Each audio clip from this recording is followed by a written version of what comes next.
Good evening to all of you and welcome to my YouTube channel Journey to ISPCS। दोस्तों, भाइयों, आप सभी का तहे दिल से मैं स्वागत करता हूं अपने इस YouTube चैनल पर। जिस तरह से आप सभी लोगों ने इस सीरीज को समर्थन दिया है, उसके लिए हम एक बार और आपको धन्यवाद देते हैं। आज का टॉपिक है मार्ले मिंटो अधिनियम 1909, लखनऊ समझौता 1916 और होम रूल आंदोलन 1917। ठीक है, इन 3 टॉपिकों से संबंधित 5 एमसीक्यूज दिए गए हैं। इनको आपको सॉल्व करना है, पहला। दूसरा, कमेंट करके बताना है कि आपने कितने सॉल्व किए। अगर आप 3 तक सॉल्व कर पा रहे हैं तो आप काफ़ी बेहतर तैयारी है आपकी, और नहीं कर पा रहे हैं तो आप क्या करेंगे, जाएंगे इसी टॉपिक को रिवीजन करेंगे। मेनली हमारी इस सीरीज का उद्देश्य है कि सिलेबस को इतनी बार रट लो।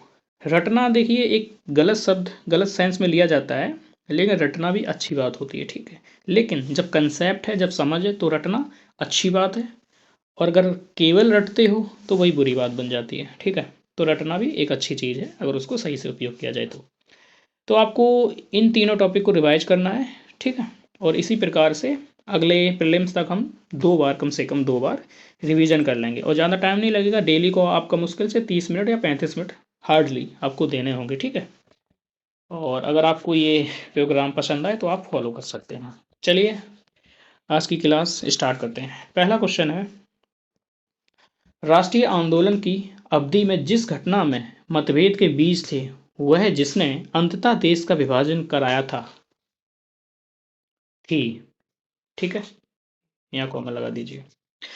वर्ष 1906 में मुस्लिम लीग की स्थापना, वर्ष 1905 में बंगाल का विभाजन, गांधी जी द्वारा खिलाफत आंदोलन का समर्थन, विधानसभा में मुसलमानों के लिए पृथक निर्वाचन क्षेत्रों और स्थानों का आरक्षण।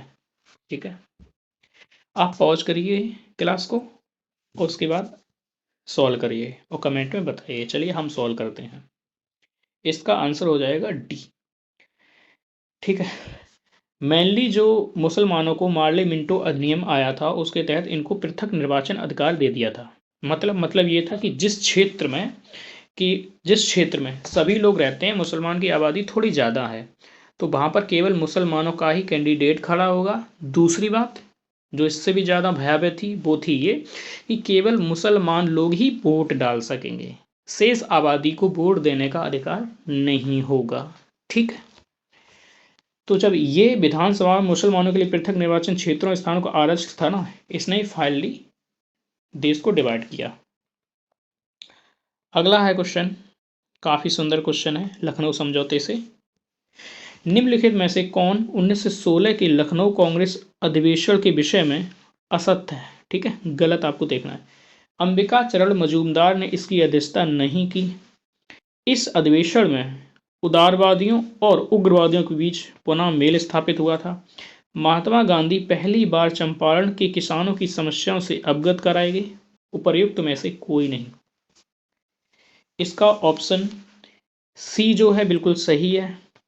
ठीक है, सी बिल्कुल ठीक है। यहाँ पर इनको किसानों की समस्याओं से अवगत कराया था, राजकुमार शुक्ल जी आए थे बिहार से। ठीक है, उदारवादी और उग्रवादी दोनों मिल गए, जो सूरत में अलग हो गए थे, सूरत विस्फोट में 1907 में, ये दोबारा मिल गए थे। ठीक है, अंबिका चरण मजूमदार ने इसकी अध्यक्षता नहीं की थी, ये गलत है। ऑप्शन ए हो जाएगा, इन्हीं ने अध्यक्षता की थी।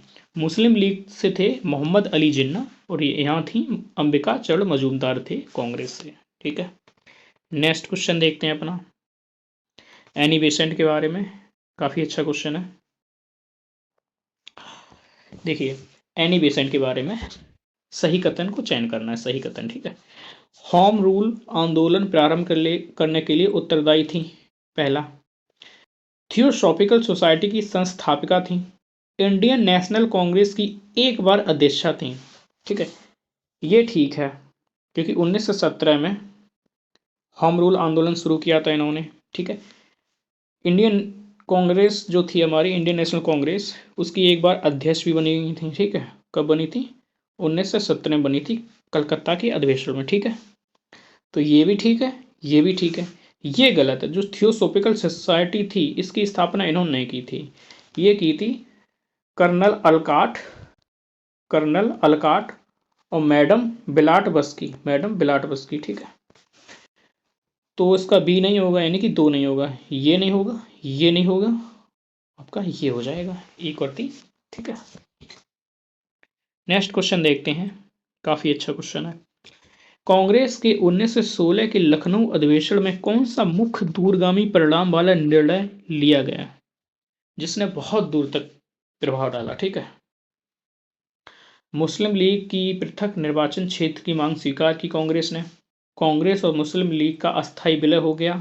कांग्रेस का अध्यक्ष एक मुस्लिम व्यक्ति चुना गया। नहीं, ना तो ये था, ना तो ये था, केवल ये था, ठीक है। ऑप्शन ए हो जाएगा।